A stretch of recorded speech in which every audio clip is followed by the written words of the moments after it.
অবশেষে হাতি সরানোর উদ্যোগ বন দফতরে। ঝাড়গ্রামের সাঁকরাইলে সেখানে দুদিন ধরে চলে হাতির তাণ্ডব। শুক্রবার রাতেও এলাকায় 20টি হাতির তাণ্ডব চলে। একাধিক বাড়ি ভাঙে হাতির দল।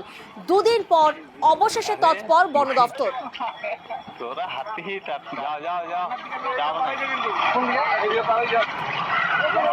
প্রতিনিধি রাজু এই মুহূর্তে আমাদের সঙ্গে রয়েছেন। রাজু, যে ছবি আমরা দেখছি, রীতিমতো তাণ্ডব চালায় 20টি হাতি।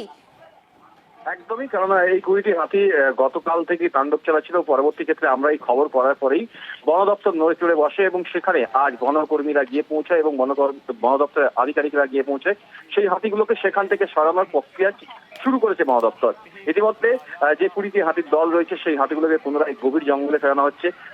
অপরদিকে মানুষের ক্ষোভ, যেভাবে বাড়িঘর ফসলে নষ্ট হচ্ছে, যা নিয়ে বারংবার তারা বলছে, সেক্ষেত্রে সেখানে বন দপ্তরের ভূমিকা প্রশ্ন উঠছে। কারণ বারবারই হাতি ঢুকছে, কিন্তু সেই হাতি সরাবার কোনো উদ্যোগ দেখা যাচ্ছে না।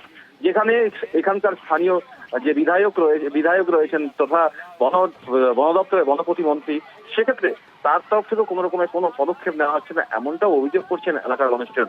ইতিমধ্যে সেই হাতিগুলোকে সরানো হয়েছে এবং বন দপ্তরের তরফ থেকে এই কাজকে নিয়ে যেমন আমরা যেভাবে খবর করছি মানুষের কাছে গিয়ে পৌঁছেছে এবং এবং দুদিন পর জঙ্গলে ফেরানো হলো সেই হাতির দল। अरे তোরা হাতি যাও যাও যাও যাও